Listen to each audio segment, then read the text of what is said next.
Bienvenidos y bienvenidas a Es Noticias. Soy Orlando Pérez y con ustedes compartiremos el análisis, el enfoque de lo principal, de lo más importante ocurrido en esta jornada.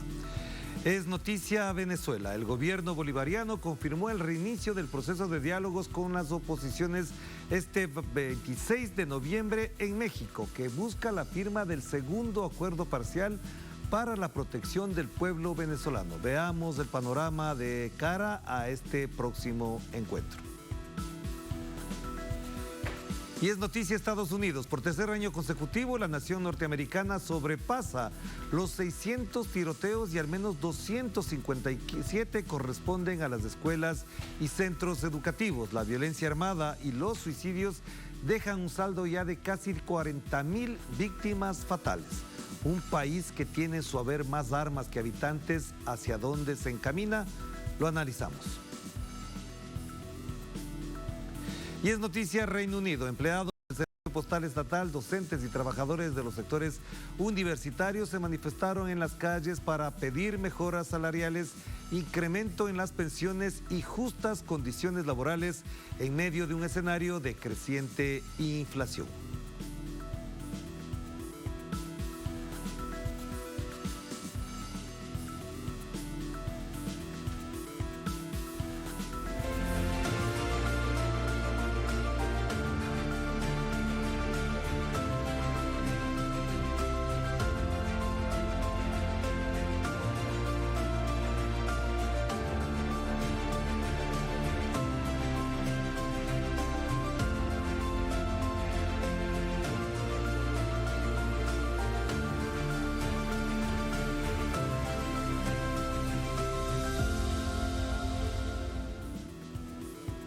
Es noticia Venezuela. El gobierno confirmó la instalación de una mesa de diálogo con un sector de la oposición el próximo 26 de noviembre, es decir, el día sábado próximo, en México, para la firma de un segundo acuerdo parcial para la protección del pueblo venezolano. En un comunicado, el jefe de la delegación de gobierno, Jorge Rodríguez, detalló que la suscripción de este segundo acuerdo crea un mecanismo práctico dirigido a abordar necesidades sociales dentro del marco de recuperación de activos y recursos bloqueados al Estado venezolano. El documento explica que los recursos rescatados irán a reforzar el Sistema Público Nacional de Salud en equipamiento, recuperación de infraestructura, dotación de insumos, vacunas y medicamentos para el acceso de todos los venezolanos. Rodríguez señaló que el reinicio del proceso de diálogo nacional el sábado se regirá por la metodología establecida en el Memorando de Entendimiento firmado en ese país en agosto de 2021, con la facilitación del Reino de Noruega. La delegación del gobierno además reiteró su rechazo contundente a la detención del diplomático venezolano Alex Saab, al tiempo que exigió su inmediata liberación y anunció la incorporación de la defensora de derechos humanos, Camila Fabri de Saab, al equipo del diálogo. En este sentido, el presidente de México, Andrés Manuel López Obrador, reiteró su apoyo al reinicio de los diálogos entre el gobierno y las oposiciones de Venezuela. Sí están estos diálogos, van a iniciar, esa es la información que tenemos, y deseamos que se busquen soluciones. México siempre va a ayudar para buscar la paz, para evitar el enfrentamiento, la confrontación, y esta es la casa de todos y agradecemos que nos tengan esa confianza para venir aquí a llevar a cabo estos diálogos que deseamos que den buenos resultados. También en una misiva, la plataforma unitaria de la oposición confirmó el diálogo y ratificó su voluntad de trabajar junto al gobierno en acuerdos que aseguren el bienestar de la ciudadanía. La dirigencia de este sector opositor señaló que no habrá una salida real de la crisis sin que se logre un acuerdo político integral que garantice soluciones para el pueblo venezolano. La delegación acude al proceso de diálogo y negociación con la voluntad de encontrar acuerdos tangibles para superar lo que ellos consideran una crisis humanitaria. Para ampliar la información nos conectamos con México, precisamente con nuestro corresponsal Eduardo Martínez, a quien le consulto directamente. Eduardo, ¿cuál es el ambiente, cuál es la expectativa que genera este acontecimiento en México? Bienvenido, Eduardo. ¿Qué tal, Orlando? Un gusto saludarte. Pues bien, como lo informaron bastante bien en la nota que me presidió y todo muy amplio, pues en México solamente me queda decirte que los medios de comunicación tienen la expectativa, tanto nacionales como internacionales, de lo que vaya a ocurrir el próximo sábado. Recordemos todo lo que ha venido sucediendo alrededor de estos diálogos y las distintas posturas que se han puesto a la mesa, y sobre todo recordar cuál es el objetivo de los encuentros que ha promovido el gobierno del presidente Nicolás Maduro y que tienen que ver con lograr la paz y un acuerdo que permita también continuar a su gobierno, el presidente Nicolás Maduro, seguir con el desarrollo del pueblo de Venezuela, y sobre todo también para lograr una paz, que es lo que necesita actualmente. Recordemos que lo que ha puesto sobre la mesa la delegación que encabeza desde el año pasado el presidente de la Asamblea Nacional de Venezuela, Jorge Rodríguez, es que las medidas coercitivas impuestas por Estados Unidos y que fueron promovidas por personajes de la oposición en Venezuela, pues deben terminarse, y sobre todo también lograr que todas esas medidas continúen, o más bien frenen, para que no continúen haciendo daño al pueblo venezolano. Estos son precisamente los objetivos que ha venido persiguiendo el presidente Nicolás Maduro con el envío de la delegación a los diálogos en México, y por supuesto lo que hay es muchísimo interés por parte de los medios internacionales y nacionales que pues están pendientes de lo que vaya a ocurrir. Hasta este momento no hay una información oficial acerca del sitio en donde se vayan a realizar los encuentros entre el gobierno y las oposiciones de Venezuela. No se sabe si será el mismo sitio del que se dispuso por parte del mediador Noruega el año pasado, pero de lo que sí se sabe, y como ya lo informaron también puntualmente, es que el gobierno de México ha dado la bienvenida a este país, a los diálogos de Venezuela. También el canciller Marcelo Ebrard lo hizo a través de su cuenta en Twitter, pero sin duda alguna las palabras que pronunció el presidente Andrés Manuel López Obrador esta mañana en su conferencia matutina, pues fueron contundentes al señalar que se espera que haya resultados para el beneficio de las partes involucradas. Gracias, Eduardo. Y para profundizar en el análisis, en la comprensión de este acontecimiento, hemos invitado al profesor Ali Rojas Olaya, profesor universitario y analista político. Bienvenido, Ali. Qué gusto verlo por acá. Bueno, ¿y a usted qué le parece todo esto en medio de incluso un ambiente mundialista de fútbol? Aparecen estas noticias, pero sobre todo generan una gran expectativa internacional.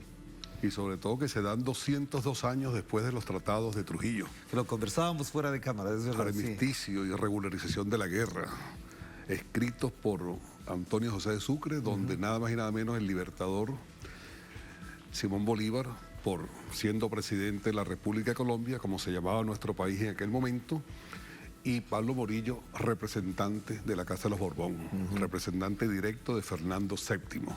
Es decir, lo que se iba a firmar allí, Fernando VII lo rivalidaba en España. Exactamente. Esperemos nosotros que esta oposición que pidió medidas coercitivas contra el pueblo de Venezuela, no contra personajes, contra el pueblo de Venezuela, realmente sean representantes directos de ese modelo occidental que en estos momentos está en decadencia absoluta.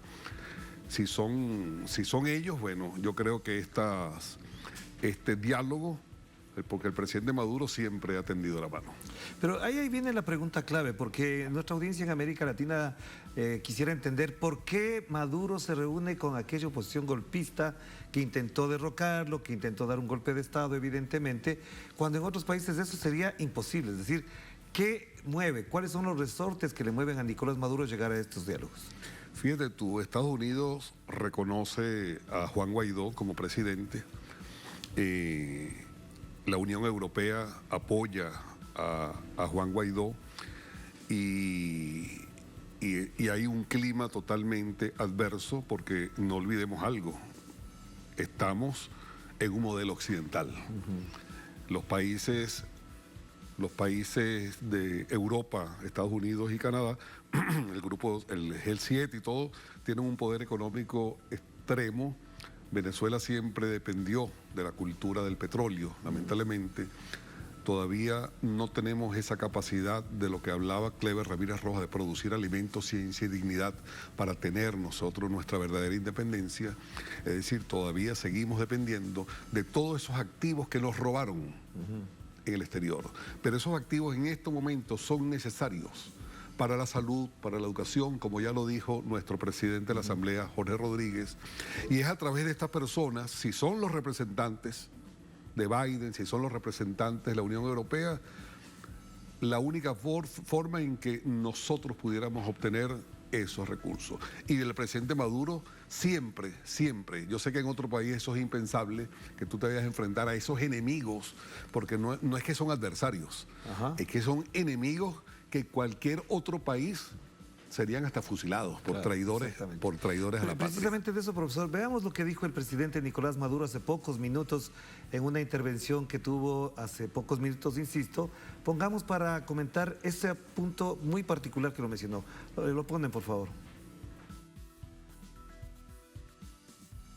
Nos hemos empeñado con el diálogo con el sector político dependiente del gobierno de los Estados Unidos, que responde a las directrices del gobierno de los Estados Unidos, con el sector que en algún tiempo se llamó guaidocista, ahora no es más guaidocista, ellos se han llamado la PU, la Plataforma Unitaria, y con ellos hemos venido conversando largos meses, con comisiones de trabajo en función de rescatar parte de los miles de millones de dólares que nos secuestraron con las sanciones y las medidas coercitivas unilaterales. Y de todo ese dinero que rescatemos de esas cuentas bancarias, varios miles de millones, invertirlo en Venezuela, en el servicio eléctrico necesario, en el agua, en salud, en educación, en tejerías, en el castaño, en los lugares donde se han caído puentes por la lluvia torrencial, por el cambio climático. Y hemos venido trabajando en silencio. Y precisamente esto que acaba de mencionar es muy importante, digo, para la audiencia que se conecta ahora con Telesur, esto ocurrió hace pocos minutos. Profesor, ¿qué pierde en cambio Nicolás Maduro con esto? ¿Hasta dónde hay algo que pueda afectar a la gestión del gobierno, tomando en cuenta que la oposición, Estados Unidos, no siempre juegan muy claro y ni con las reglas adecuadas? Bueno, Nicolás Maduro se juega acá, como siempre se ha jugado, el todo por el bien del pueblo.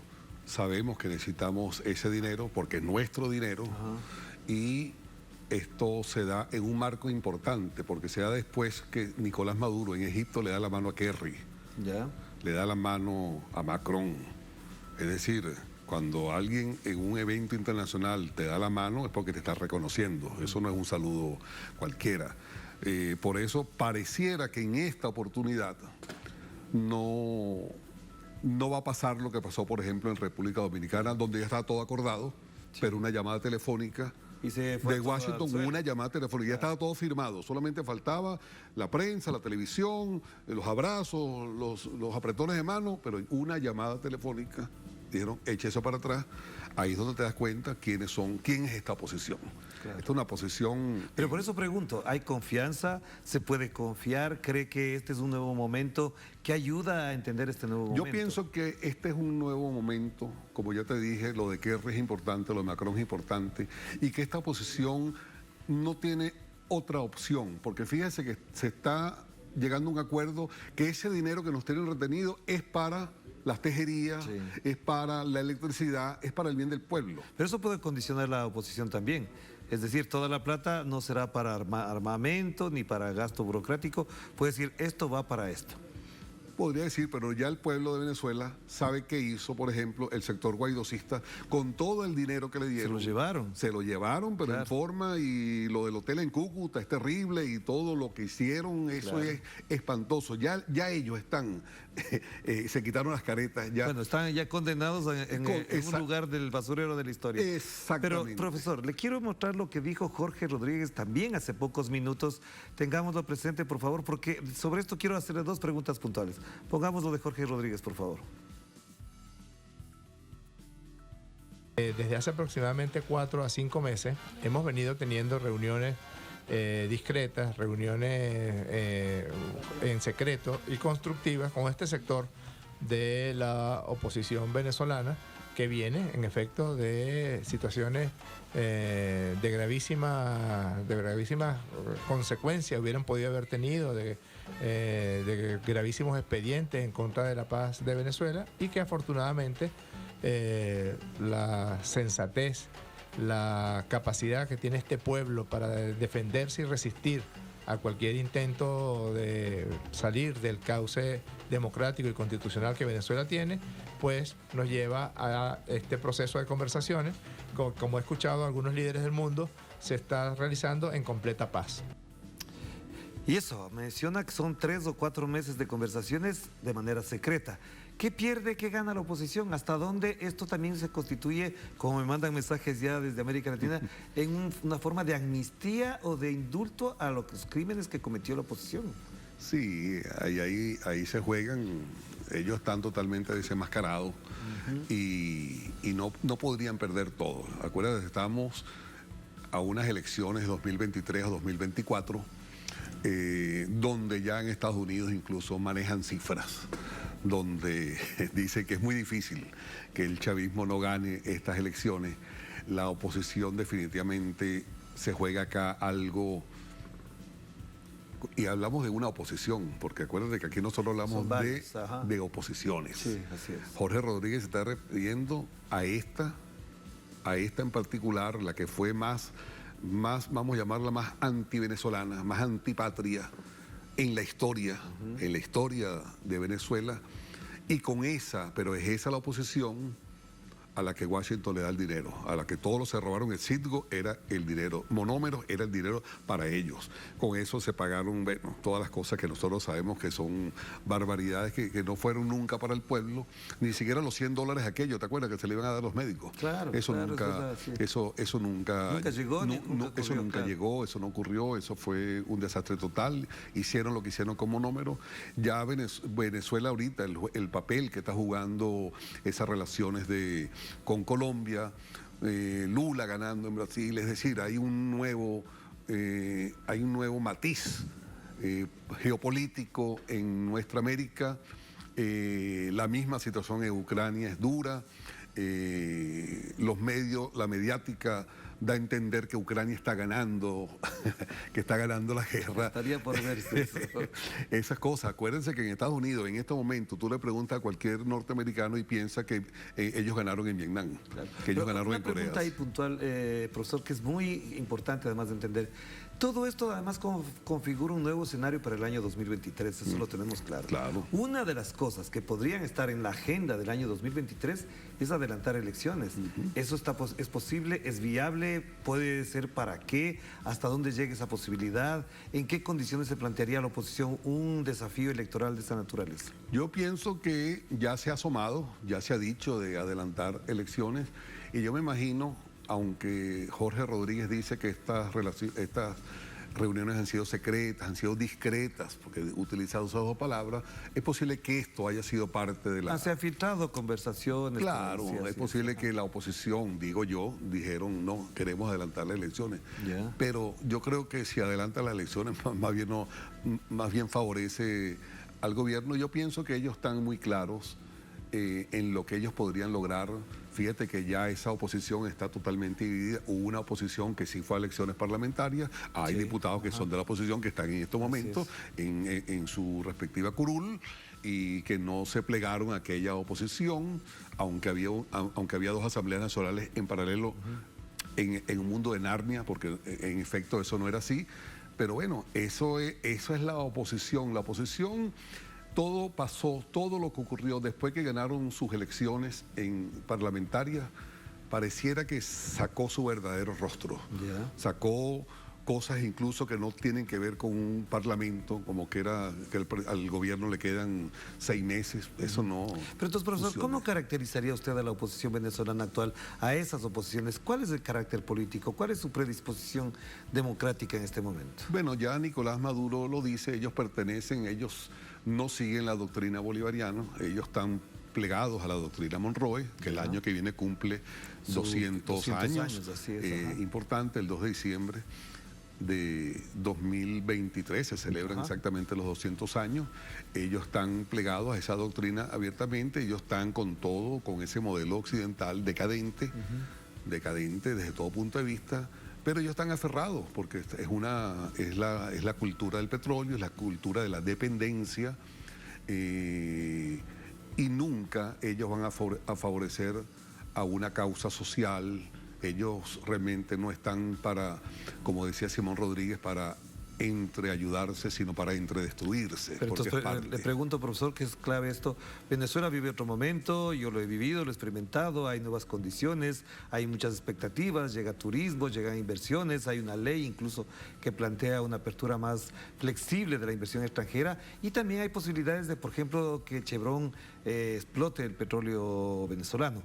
En estas condiciones, ¿qué le facilita a Nicolás Maduro una elección o hasta dónde no es necesario tener una nueva elección? No, sí, siempre es bueno que haya una elección. Venezuela ha demostrado históricamente ser un país extremadamente democrático y el presidente Maduro, el presidente Chávez siempre jugaron todas las cartas para la paz. Y se jugaron todas las elecciones, además. Exactamente. Siempre. Y cuando perdimos elecciones, decíamos que perdíamos las elecciones y se reconocía al otro. Lo que queda en duda ahorita para la oposición es ese seguir diciendo que esto es una dictadura, que esto es una dictadura. Ya la gente se ríe de eso. Yo creo que ya en otros países, por mucha guerra mediática que haya, cónchale, ellos dirán, pero Venezuela es una dictadura tan así. Cuando un partido como Primero Justicia hace elección y escoge y lo hace público, y no viene ninguna fuerza represiva del Estado, la gente como que no tiene idea de lo que es una dictadura. ¿Y qué le faltaría a América Latina para convalidar todo esto que me está mencionando usted, profesor? Porque, por ejemplo, la UNASUR sin Venezuela no tendría sentido. La comunidad andina incluso ha planteado ya la posibilidad del reingreso de Venezuela. En el contexto latinoamericano, ¿qué rol debería jugar los países de la región para un reingreso en todos estos espacios, todos esos escenarios de Venezuela? Los países de Sudamérica, de Latinoamérica y del Caribe, los países de la CELAC realmente deberían estar más apegados a la doctrina bolivariana, así de sencillo, y no a la doctrina Monroe. ¿Usted cree que, por ejemplo, con la llegada de Lula, eso facilita el camino? Yo creo, estoy casi seguro, aunque Lula, a diferencia de las elecciones anteriores, juega con un sector de centro izquierda, incluso de centro derecha, que no va a ser tan sencillo como decir soy socialista abiertamente, porque no es todo el partido de los trabajadores el que votó por Lula, pero estando Lula, un hombre de altos sentimientos integracionistas, unionistas, yo creo que eso va a favorecer. Claro, gracias, profesor. Siempre será un gusto conversar con usted, muy amable por venir. Un placer. Con nosotros. Primera pausa y al volver es noticia Estados Unidos. Por tercer año consecutivo, la nación norteamericana sobrepasa los 600 tiroteos y al menos 257 corresponden a escuelas y centros educativos. La violencia armada y los suicidios dejan un saldo ya de casi 40.000 víctimas fatales. Un país que tiene en su haber más armas que habitantes. ¿Hacia dónde se encamina? Lo analizamos.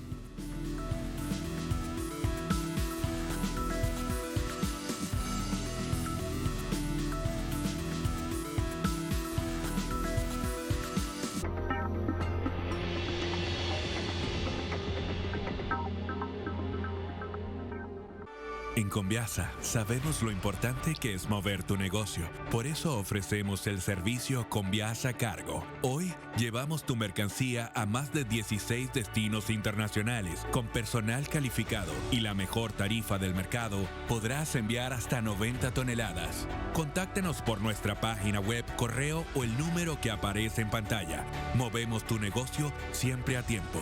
Conviasa, nos hacemos cargo.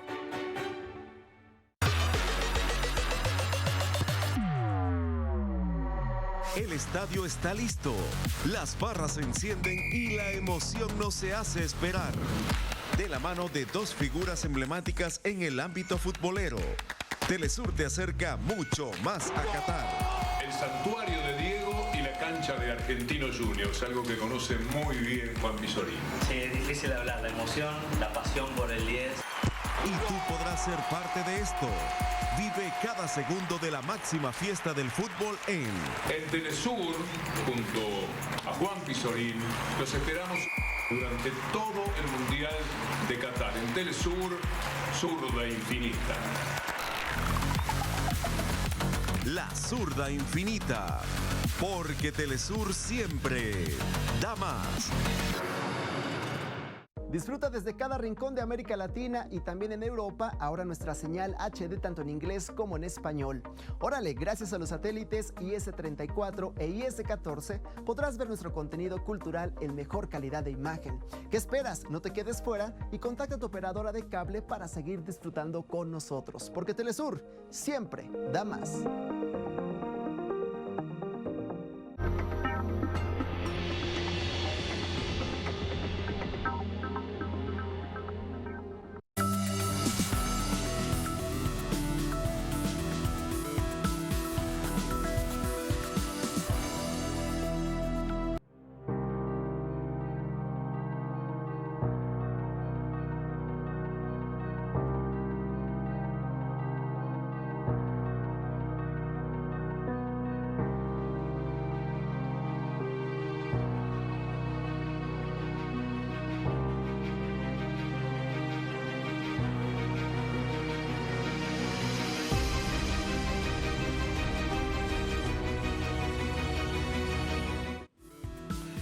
Es noticia Estados Unidos. El país registra una cifra de 600 tiroteos por tercer año consecutivo, siendo las escuelas y las universidades los espacios más afectados, con más de 250 tiroteos en lo que va de este año.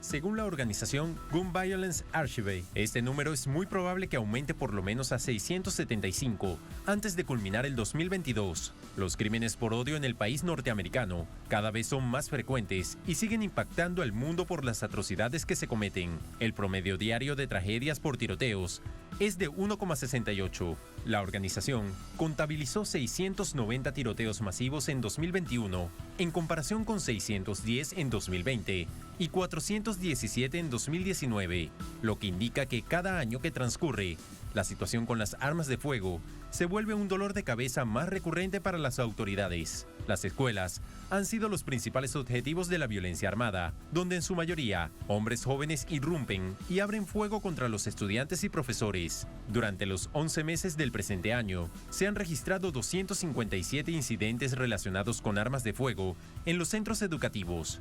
El más reciente, uno suscitado en la ciudad de Richmond, Virginia, el 18 de noviembre, dejando como resultados 4 muertos en la Universidad de Virginia. El total de muertes por violencia armada en Estados Unidos este año se sitúa en 39.816, según Gun Violence Archive. Del total, más de 18.000 fueron homicidios, mientras que alrededor de 21.500 fueron suicidios, reflejo de un Estado que prioriza las armas sobre la salud mental.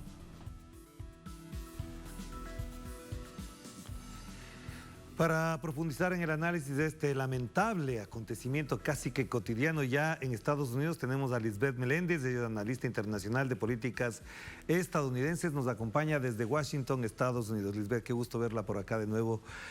¿Cómo explicamos esto? Más allá de las cifras que ya son dramáticas y dolorosas, más allá de los números que normalmente acompañan a esta información, ¿qué le explicamos a América Latina de lo que ocurre en Estados Unidos?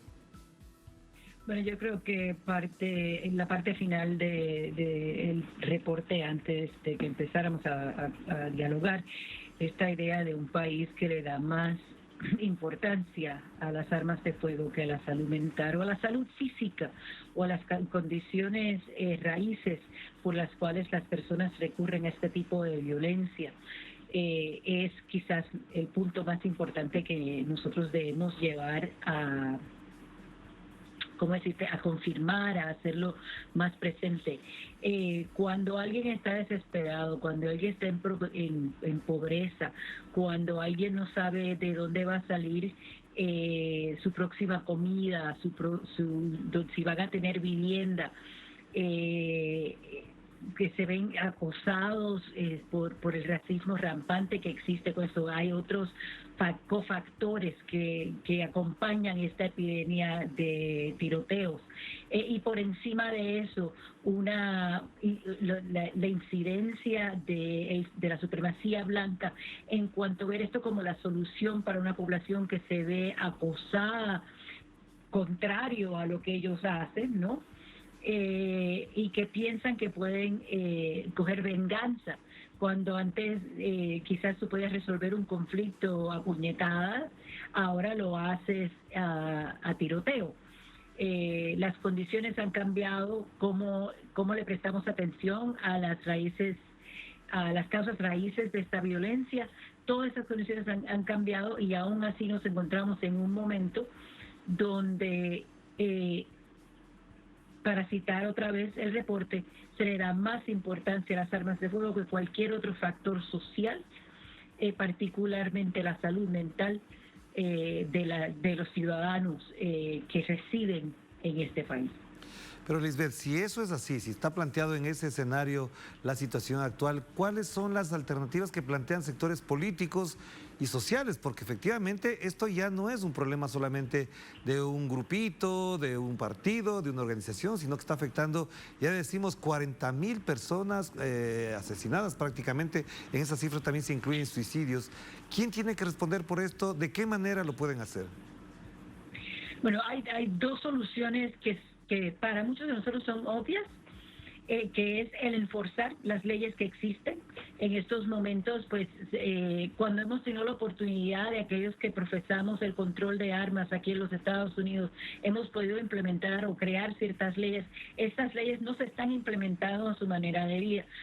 Por ejemplo, tienes ferias de armas donde no se le hace un chequeo a la persona, no se ve el récord de crimen, no se ve el récord mental, entonces se le otorga a esa persona una licencia, un arma de fuego, cuando sabemos que las condiciones de predisposición para el uso ilegal o homicidal de esa arma de fuego se le está entregando al instrumento que va a efectuar tal crimen. Segundo, es que la Asociación Nacional de Rifles y de Armas de Fuego aquí en los Estados Unidos es una organización muy poderosa, cual ha afectado, la primera razón que te digo, por la cual no se están implementando estas leyes, y segundo, ha evitado que se creen leyes y concientización nacional más profunda sobre el arma de fuego, con una adicción a lo que ellos le dicen la segunda enmienda a la Constitución estadounidense, con arma malinterpretado de tanta manera que le han hecho creer al ciudadano estadounidense, particularmente a un grupo de personas con tendencias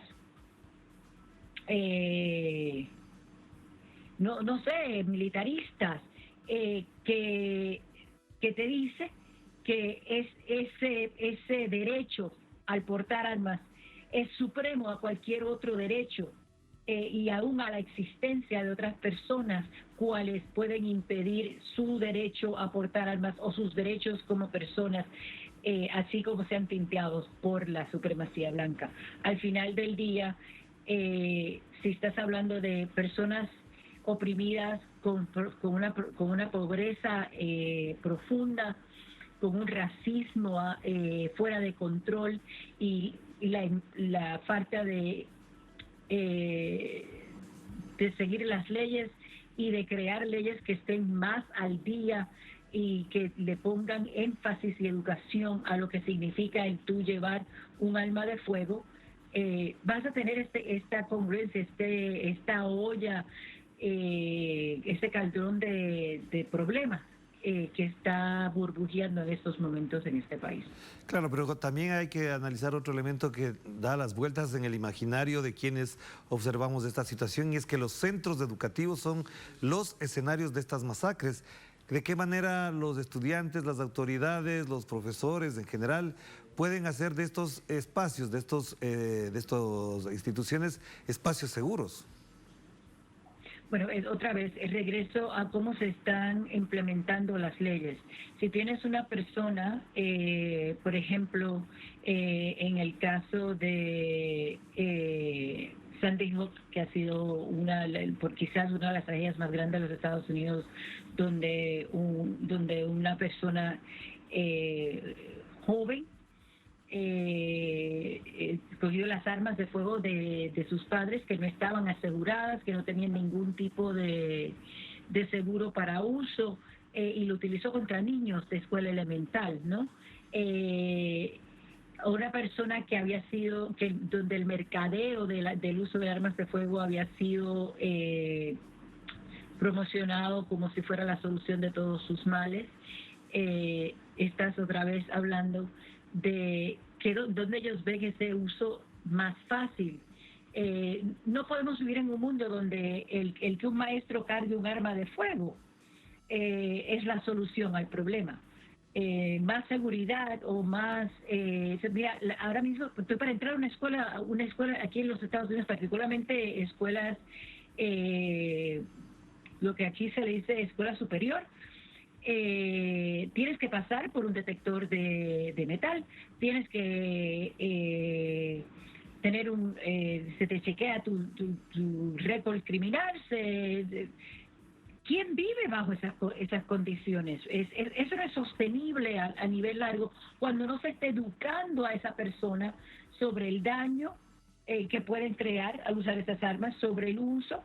Si vamos a dar más dinero a la educación, más dinero a la prevención, más dinero a las raíces, a las causas raíces, entonces estás hablando de soluciones. Mientras tanto, estás poniendo vendaje a algo que está sangrando demasiado rápido, se está desanguinando. Claro que sí. Gracias, Lisbeth. Importante lo que acaba de mencionar, y por supuesto todavía tenemos la esperanza de que este problema se solucione de alguna manera y de manera también urgente. Muchas gracias y un abrazo a la distancia, Lisbeth. Ahí nos vemos. Gracias a Lisbeth Meléndez. Última pausa en Es Noticia. Al volver, Es Noticia Reino Unido. Empleados del Servicio Postal Estatal, docentes y trabajadores de los sectores universitarios se manifestaron en las calles para pedir mejoras salariales, incremento en las pensiones y justas condiciones laborales en medio de un escenario de creciente inflación.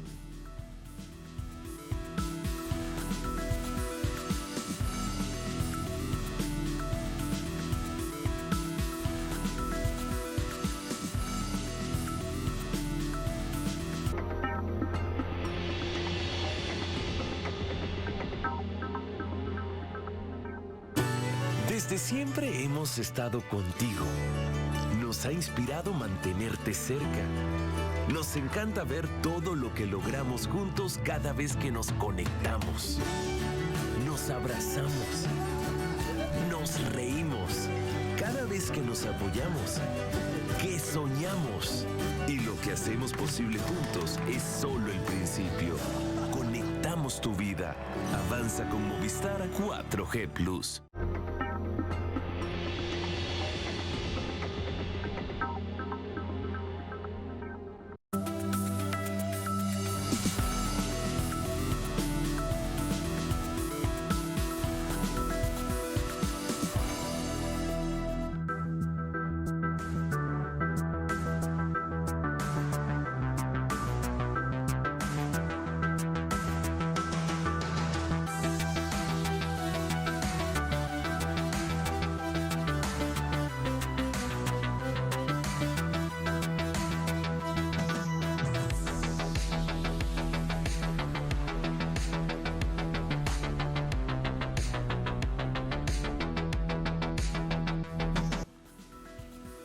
Es noticia Reino Unido, miles de asalariados que incluyen empleados de los servicios postales a los que se suman docentes y trabajadores de la educación universitaria se movilizaron por mejoras contractuales.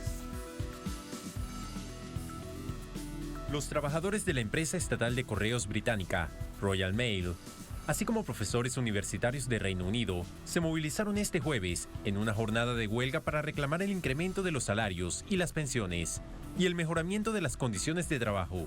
Los empleados de correos formaron piquetes a las puertas de las oficinas postales y de entrega de paquetes, así como a las afueras de las universidades y colegios del país. Se estima que más de 100.000 trabajadores del sector apoyaron el paro.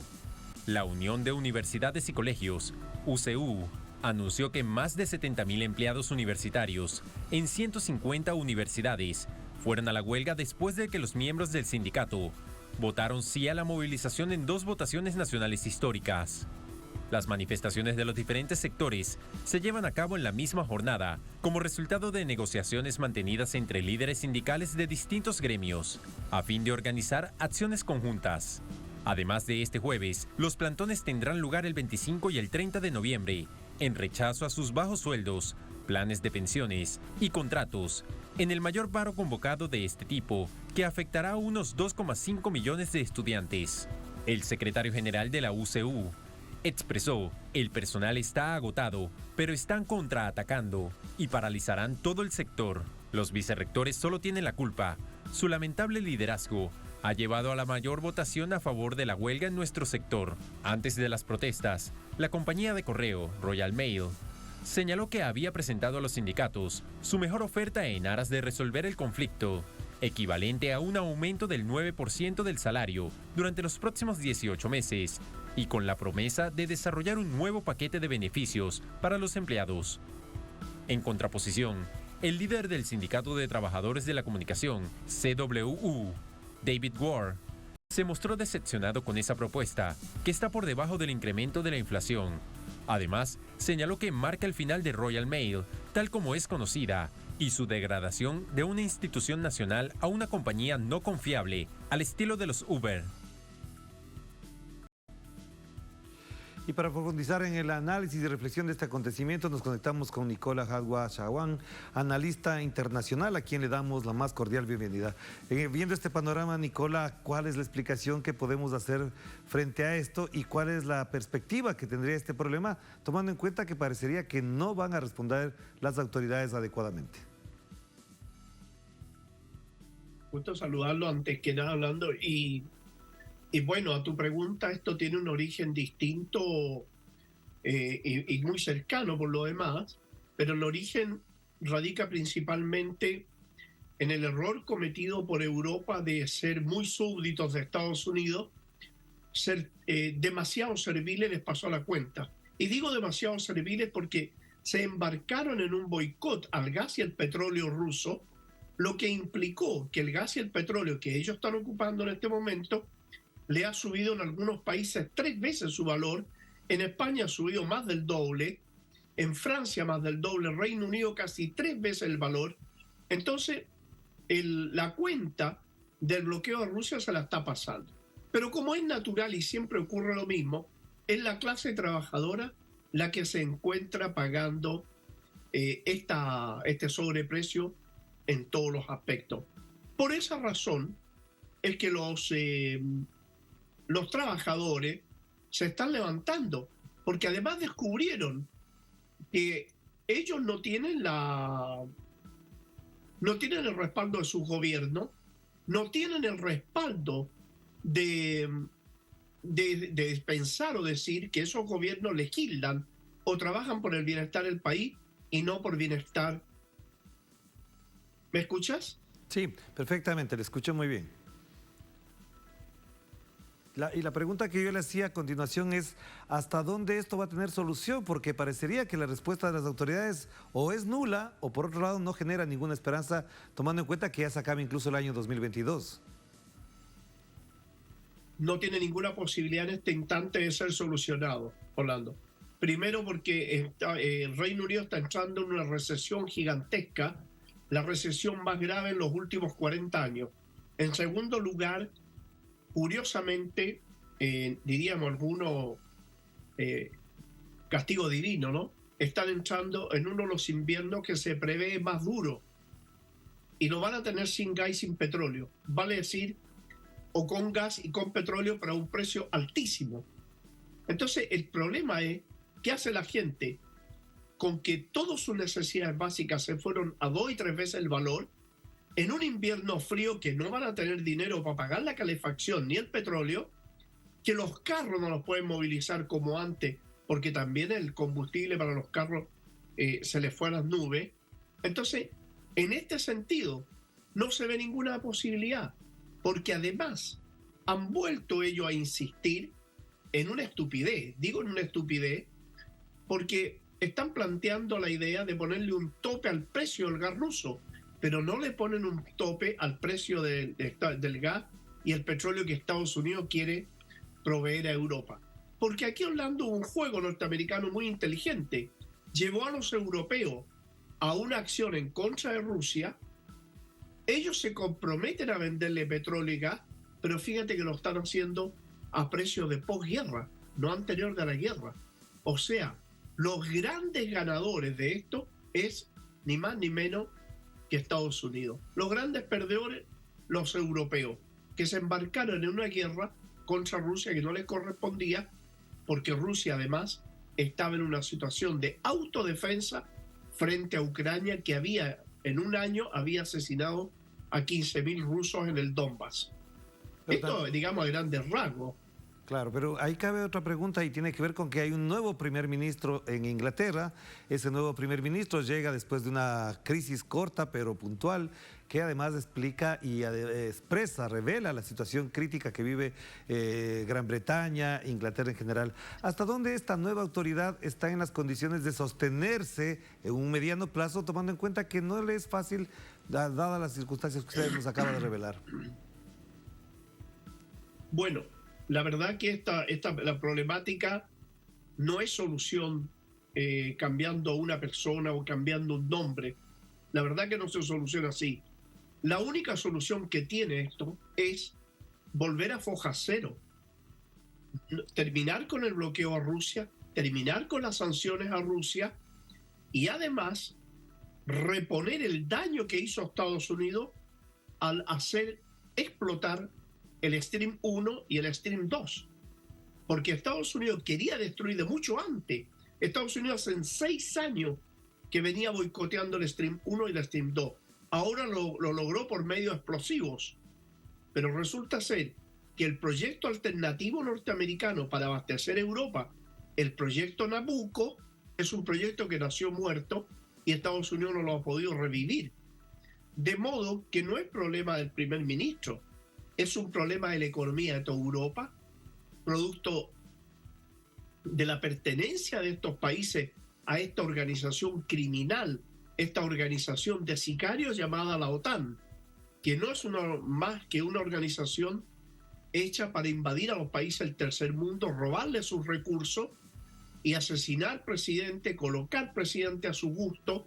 Es una organización intervencionista, agresiva, y los pueblos europeos están en este instante manifestándose, exigiendo que sus países salgan de la OTAN. Por lo tanto, el panorama se le ve bastante oscuro al nuevo primer ministro. Y para cerrar, entonces, si está el panorama, si las condiciones están dadas en esa perspectiva, ¿el año 2023 podrá ser el año en que primero cese el conflicto con Ucrania? ¿Será el año en que Europa asuma su soberanía y su autodeterminación? ¿Cree usted que hay condiciones para eso? Europa ya está manifestando el divorcio de las políticas norteamericanas. Se dieron cuenta, al igual que la guerra de octubre de 1973, que pisaron el palito 2 veces, metieron la pata 2 veces en el mismo hoyo y ahora lo acaban de hacer de nuevo, ¿no? Eso por un lado. Y por otro lado, para beneficio de los países del tercer mundo, lo que se viene es el término definitivo del mundo unipolar dominado por esta potencia agresiva, invasora, usurpadora como es Estados Unidos. El año 2023 es el año del robustecimiento de un mundo multipolar donde las relaciones entre los países van a ser más armoniosas, de mayor respeto y de beneficio mutuo. Muchísimas gracias, Nicolás, muy amable por atender esta invitación. Siempre estaremos pendientes de su análisis y su reflexión. Gracias también a ustedes por acompañarnos y evidentemente este es un tema complejo, no será el último que tengamos que reportar, pero por supuesto las condiciones están dadas para más expresiones de protesta y satisfacción en Inglaterra. Hasta aquí llegamos, volveremos mañana con más análisis de la actualidad noticiosa de nuestro planeta. Cuídense mucho.